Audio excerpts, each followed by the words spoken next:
Welcome everyone to another episode of the Shaman's Way podcast. As always, this episode comes from the teachings of our amazing friend and shaman in residence, Kriket.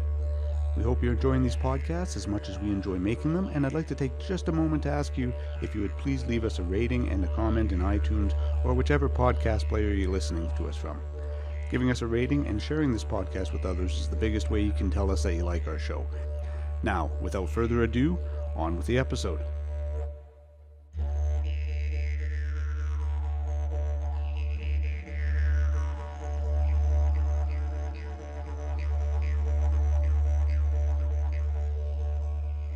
Hello to my constant listeners. I wanted to talk today about a part of my own shamanic experience with psychotropics. Now, psychotropics merely means a chemical or a plant that modifies the mind or modifies the brain chemistry. I will come out and say very adamantly that I am not in favor of man-made chemicals such as the opiates that are on the market with respect to something that is designed in a lab or chemically alterated. My preference is for natural medicines or medicinos, and I have a long-standing relationship with medicinos. Many years ago, gosh, I don't even know how many years ago, I was home. It was a long day. Anyway, what happened was I was high on marijuana, and I decided to do a shamanic journey, so I put on my cassette tape. That's how many years ago it was. And I put on the multiple drumming cassette tape that was put out by the Foundation for Shamanic Studies. And I laid down and I proceeded to journey. And it was one of the deepest journeys I had ever gone on. And in my journey, I went for a long, long ways. And partway through my journey, I ran into a spirit that I am familiar with, that for me is Mother Earth or Gaia. And I fell at her feet and I profusely apologized. And I said, I am so sorry to appear before you in this altered state. I am so sorry I didn't come before you pure of mind. And she asked me why I was embarrassed to appear before her in a medicine that she had grown specifically for me. From that time forward, it really altered my relationship with what I now call the Green Mistress. And the Green Mistress and I have been working together shamanically for a number of years.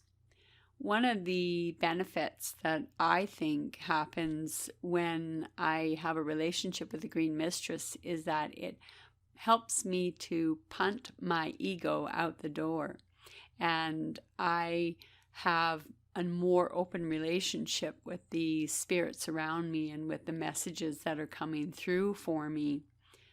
Because I've been practicing as long as I have been practicing, the Green Mistress is not a part of my everyday shamanic experience.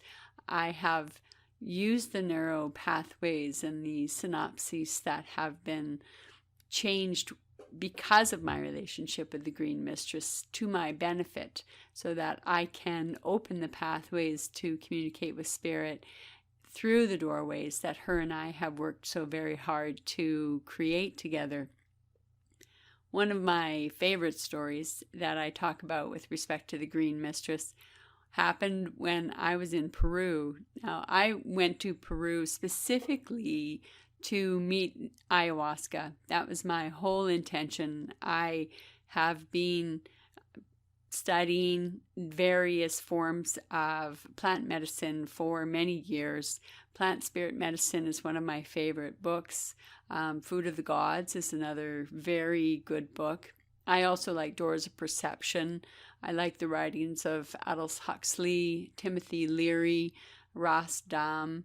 I like the writings of the intellects who have challenged the belief structure that we need to have our brains legislated and our consciousness legislated.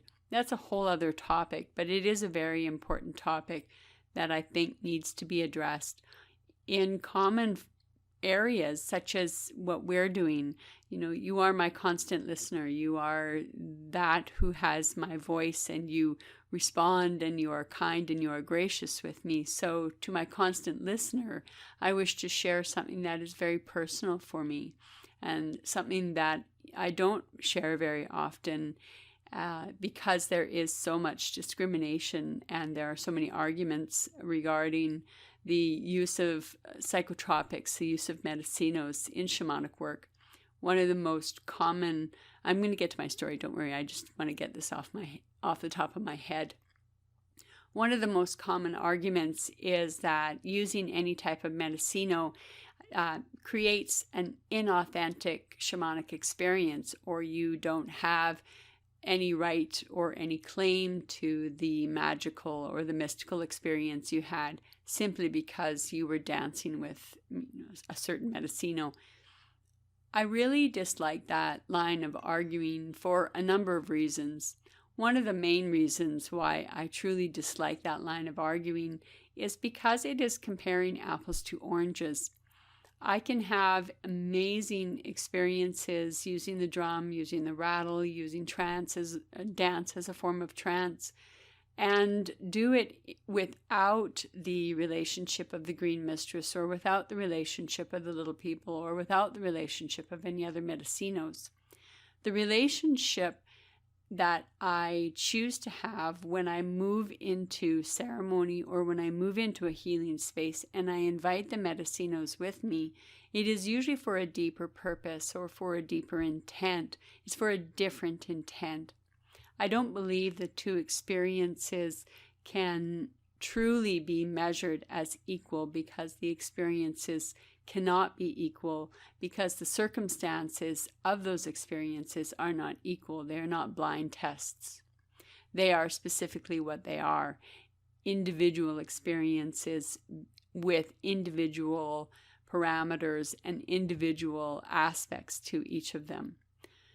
Now back to my story with Peru and the fact that I did go to Peru. I wanted to see Peru for a number of reasons, but more specifically, more than anything, I really wanted to experience ayahuasca. One of the first experiences that we had when we went up to Machu Picchu was that we were introduced to the grandfather medicine, to San Pedro cactus. And San Pedro was a name given by the Christian saints who used this particular medicino, and they referred to it as the gates of heaven, which is why it's called San Pedro. It is also called the grandfather medicine. When we took it, I didn't really have any experience with it at all. It didn't affect me at all, but what did occur was an argument that I could hear going on in my mind between the grandfather medicine and the green mistress. And the green mistress was incredibly adamant that the Huaracocha, the medicine of the mountains, was not allowed anywhere near the neurosynapses that she had created. And the medicino, the San Pedro, was arguing that they wanted to have an experience, or they wanted to introduce my mind to the experience of it. And the green mistress was having none of it. And, I remember arguments of, I've spent 20 years building these narrow pathways. I've spent 20 years opening the gates between the heavens and her, and I am not about to allow another spirit or another medicino to come in and to open the gates in a manner that I have worked so diligently and so difficultly to work together. And albeit the green mistress and I have worked together for many years, and I have an absolute love and respect for her. She is a very powerful medicine for me. She is a very powerful gatekeeper for me. She has a great relationship with me from a shamanic perspective. during this experience, the person who had organized the tour came up to me and asked me, has it affected you at all? And I looked at her and I said, no. And she said, well, if I have to ask you, then apparently it's not. So I was given a second dose of San Pedro. And I can honestly say that dose had zero effect on me at all, except for this. When we came down off the mountain and we ended back up where we were supposed to be, I was having a gentle conversation with somebody that I had gone up the mountain with. I was on a tour at this point. And one of our friends, there were three of us that traveled together as friends, and one of the three of us came down, and I don't recall specifically what she said, but I do recall that I became furious with her. And that is the emotional impression that I retained throughout my relationship with her. And it eventually created or moved to the dissolution of our friendship. What I liken that to is when you have when you have a soul retrieval, when you have very deep and profound work, I find myself telling people who come for that type of work to be incredibly careful, because you are open and vulnerable.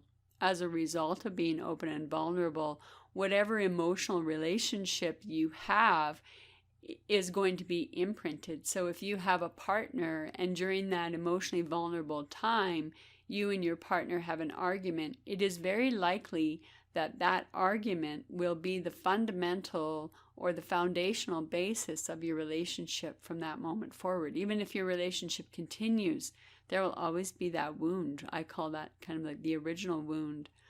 So I know that the San Pedro had an effect on me. It did not alter my consciousness per se, but what it did do was what it is supposed to do. And one of the aspects of San Pedro is that it opens up the heart mind. It opens up the heart area.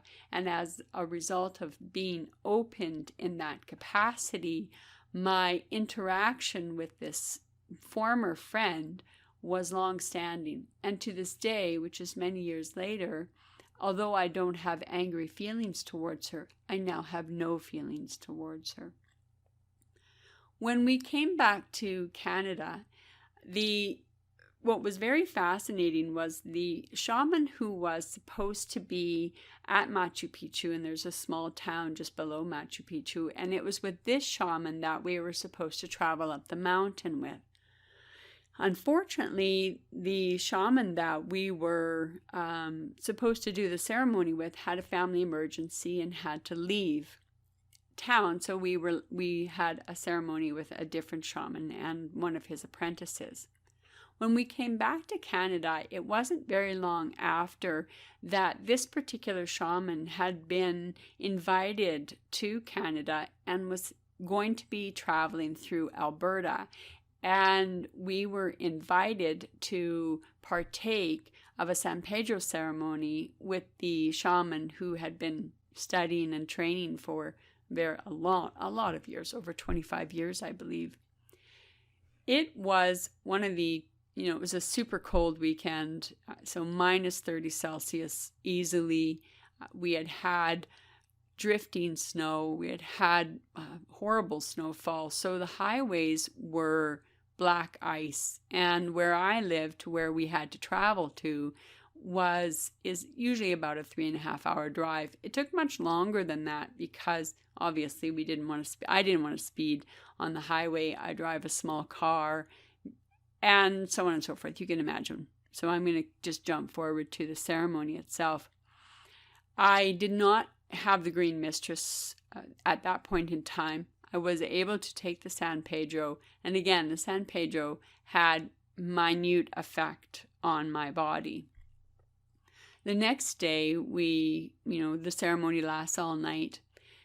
The shaman that was overlooking the ceremony was amazing. He sang his Icaros, his songs that were associated with San Pedro. He took very good care of us.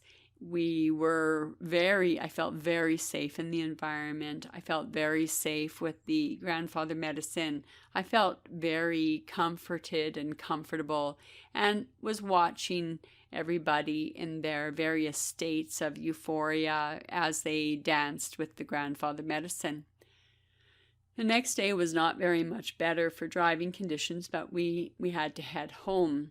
When I got home, I was fatigued, but I really wanted a bath. So I took a bath, and I invited the Green Mistress to allow me to experience or to explore what had occurred with me. When I introduced the Green Mistress while still having the residual effects of the grandfather medicine, there was a meeting of the minds, so to speak. There was a meeting of the medicinos, and the Green Mistress was not quite so adamant that the grandfather medicine have access to the neural pathways that she had created. Instead, what occurred once I invited the Green Mistress with me and I ingested her, the experience with the grandfather intensified. So it brought it back and became quite an astounding and deeply transformative experience. And the two of them decided that together they could work together, but grandfather medicine was not allowed to have access to my neurosynapses without the Green Mistress being there with the same time. I had an opportunity maybe a year later, maybe a bit more, to have a San Pedro ceremony again, not with the same shaman. And what I had decided to do against the wishes of the person holding it was to bring the Green Mistress with me. I stayed within the ceremony. I partook of the grandfather medicine. I waited for some period of time, and I felt compelled to go outside. We were in a lodge that was surrounded by many acres of beautiful woods. So I took a beautiful walk, and I imbibed with the Green Mistress. When I returned to the cabin that we were in, the experience was absolutely one of the most beautiful, one of the most profound, one of the most deeply moving and heart-opening experiences I had ever partaken. So that is my experience with the grandfather, the San Pedro, and with the Green Mistress. Ayahuasca was an entirely different experience altogether. She is a much more potent medicine. The grandmother medicine it's a purgative. It is to release toxins in the body, traumas in the body, really much more a physical and psychological healing medicino than the San Pedro. San Pedro is more of a heart-opening medicine, more of a relaxing medicinos, where the eye is anything but. And there was no discussion between the Green Mistress and between ayahuasca, because they were not, from my perspective, I don't know, but from my perspective, they were not using the same neural pathways. And when you use a medicino that has an hallucinogenic effect with it, it has its own way of opening or smashing open or obliterating those particular boundaries that you have between this conscious world and the other conscious world. I didn't have a very bad experience with ayahuasca. I didn't have a really large or very profound or really moving experience with ayahuasca the first ceremony that I went in. And I was fortunate to be in the Amazon, in that part of the jungle where we were, for a week. so that we would have 3 ayahuasca ceremonies. And we were fully supported by the person who was leading the tour. She had been living in Peru for a while and had many ceremonies with ayahuasca and was very familiar with her. And I believe at that point in the guide's life, she was seriously considering becoming an ayahuasquero, or a medicine woman with ayahuasca's permission. And she was doing the various dietas. You have to restrict your diet. It's called the dieta for the ayahuasca to truly have an effect. So no alcohol, no sugar, no dark meat, no spices, no sex, all of these aspects. So you became a very bland diet. And even when you ceremony space for the week, you have a very bland diet. You have a very little intellectual stimulation. But we did have discussions on a daily basis with respect to how we were feeling after the first ceremony, how we were feeling after the second ceremony, how we were feeling after the third ceremony. Ayahuasca is a really potent medicine. And I would not recommend anybody have a relationship with ayahuasca, with the grandmother, without taking it very seriously.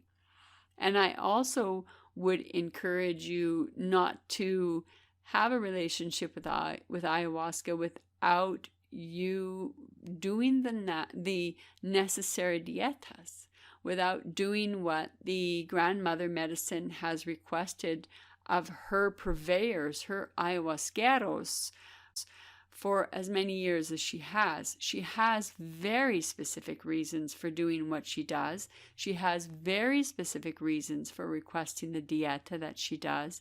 She has very specific reasons, period. We can leave it at that.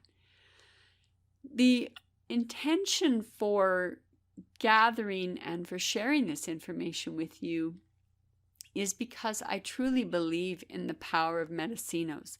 The other medicino that I really have a strong and loving relationship with is with the little people, with mushrooms. If you ever get an opportunity to look up some of the work of Maria Sabina, she was the shaman who allowed Gordon Wasson and his counterpart to partake in the ceremonies, the little people ceremonies in Mexico all those years ago. I believe it was in 1956, don't quote me. And bringing back that medicine to North America and bringing back the tradition of using the little people, using mushrooms. I really like saying the little people. For me, that's how they introduce themselves to me. I really love the lessons of the little people. I really love the amount of times they have opened my heart, my mind, and my soul. I don't ever use the little people recreationally. I don't think of them as a recreational drug. Similarly, I don't believe San Pedro or ayahuasca I would ever use recreationally. There are many people who do partake in a recreational manner with these medicines, and it's not my relation to specifically judge where they go with those medicines. That's my relationship with the medicine. The Green Mistress, her and I have very specific rules around when I can or when I cannot use her. And she limits me to, if I'm going to partake with her, she will only come to me once during any particular day. So if I was to use the Green Mistress in ceremony or have ceremony co-opted with her, and then I went to use the Green Mistress later in the day, it has zero effect on me. It has zero effect on me. And so I take my relationship with my medicinos very seriously. I have also had a relationship with the spirit of Iboga, or Iboga, how you wish to pronounce it. one of the books that really helped to bring me to a relationship and an understanding of the relationship between psychedelic shamanism and the Western view, or the Foundation for Shamanic Studies view of practicing shamanism, which is zero tolerance of zero drugs of any kind. And with respect to what I have learned, is Daniel Pinchbeck wrote a book many years ago called Breaking Open the Head, which was a groundbreaking book for me. Here was a New York journalist who had traveled to various countries and had been invited or found ceremonies to attend using different medicinos. I had read about the medicine of Iboga and really wanted to meet Iboga. It took 10 years for Iboga to walk into my life. I didn't seek it out. It came to me naturally via an avenue that I wasn't expecting. And it turned out to be a medicino that was a lovely experience, but again, not one of my medicines. So I am not going to partake in Iboga again because I didn't find it very useful. However, Iboga has been used in Ghana and has been used in treatment for alcoholism, for meth addiction, for opiate addiction, and they have found that what Iboga tends to do is it tends to be that reset switch within the body and within the brain. And you can look it up for yourself. The numbers of clinics for drug and alcohol addiction that have had astounding success rates, using Iboga. Astounding success rates. With methamphetamine, using the general way of detoxing and staying away from that particular drug, has about a 10% cure rate. Where the last studies that I had read with persons who were stuck or were addicted to methamphetamine, that they had close to an 80% cure rate for that particular addiction. Although addictions are never cured, they are managed, they are handled, they are put aside. But I find that to be absolutely astounding. And I know that there are chronic alcoholics. I have read stories of chronic alcoholics and other drug abusers who have taken the opportunity to travel to the different recovery centers that offer the Iboga as a way of transforming, transmuting, or removing the addiction from their body, and they have had extremely high success rates.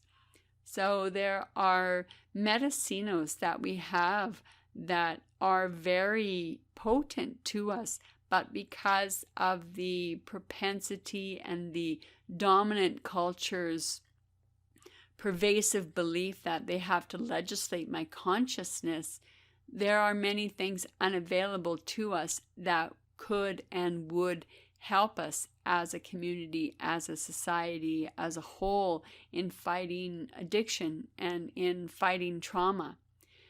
The push towards the legalization of marijuana, I think, is a very important step in cut down on the shaming of the use of external medicines to help with internal problems, whether that be anxiety, whether that be pain, whatever that particular issue or that particular problem is. There are many people who have become very strong advocates for the use of marijuana for their health. And there are also amazing studies with respect to anxiety, depression, and the little people, and the effect that the little people have on neuroses, on anxiety, and on depression. These things cannot be ignored. The fact that there are over 250 psychotropic drugs And the research that I have done seems to indicate that over 80% of shamanic cultures have imbibed, utilized, incorporated medicinos of some sort or other in their tradition. Speaks very strongly to the length of the relationship between shamans and plant medicine. The Barbara Tedlock in Shaman in the Woman's Body, when they uncovered the shaman that she first talks about in her book, they have noted that there was an urn buried with her with marijuana seeds on it. So the Green Mistress has been, that's my word, not their word, the Green Mistress has been a part of our culture since the first burials of their sacred and their holy people. That cannot be dismissed. That absolutely cannot be dismissed. The use of medicinos in everyday ceremony, in everyday prayer, in everyday practice can also not be dismissed so out of hand. I would love to be able to share openly and honestly with individuals within my own community without certain levels of judgment or condemnation of my practice based on the use of medicinos, and not being, as is the proponent of the Foundation for Shamanic Studies, as being specifically clear-headed, clear-minded, not augmented in any form or any shape. I believe that we all have to walk this journey on our own, using whatever methods we are using upon your path, as long as you don't cast derision, or I would hope that you would not cast derision upon my path. So for my ever amazing and constant listeners, if you have things that you would like to ask me or chat with me about or share your experiences, I would be very, very happy to talk to any one of you with regard to what my experience has been. I don't have a long list of medicinos that I have used over the years, because there are very few that call my name and there are very few that I am interested in. I don't wish to be a psychonaut specifically for the wishing to experience this, that, or the other. I have tried morning glory seeds and found they had little or no effect on me at all. I think that perhaps my Green Mistress really has locked down my neurosynapses in a way, and she has been my guide and my friend for so many years that she feels a little proprietary or a little jealous or a little possessive of me. And I'm really very, very okay with that. She and the little people get along really well, and those are the two medicinos that I use more in ceremony than any of the others. I am always open to an invitation from Spirit to walk with them in a different manner, in a different path. So if there are opportunities that come my way to experience or to explore other medicinos, if they're brought to me in a manner that is respectful, and if they're brought to me in a manner that I believe Spirit has chosen to show them, then I will certainly partake. But I'm not a partier with psychotropics. I'm not a partier with drugs in that regard. That's not my reality. That's not my life. That's not my choice. And because I work in a part of the system that deals with foster care and deals with people who have their lives utterly destroyed by the use of illicit drugs, I can see the disastrous effect that drugs has on the individual, the neurochemistry of the individual, the family of the individual who is addicted. There are many, many negative aspects of addiction, but we cannot have positive outcomes without positive conversations. So I hope this was a positive conversation, and I do hope that perhaps in some way, in some form, I have opened your eyes a little bit, or perhaps you have chosen to close your ears to the remainder of what I have to say, and I bless you for that. And I know that I have no control over how you are going to receive these messages. So it is with humility, and it is with a love for my path of shamanism that I wanted to share that there are many different paths of shamanism. There are many different ways to access the sacred, and I hope that your journey with the sacred proves to be ever fruitful, ever inquiring, ever engaging, and I truly hope that experience of our discussion today has given you some positive food for thought. And perhaps you will look for the YouTube videos of Timothy Leary. You will look for the book, The Doors of Perception by Aldous Huxley, who somehow by accident found LSD. So you have a million avenues, well, maybe not a million, maybe, over 100 anyway, of exploring this form of information and knowledge. I bid you a fond farewell until next time. Thank you for your constant ear, your constant attention, your ever-growing feedback. I love your stories. I love when you share with me where you are in your path, what your experience has been.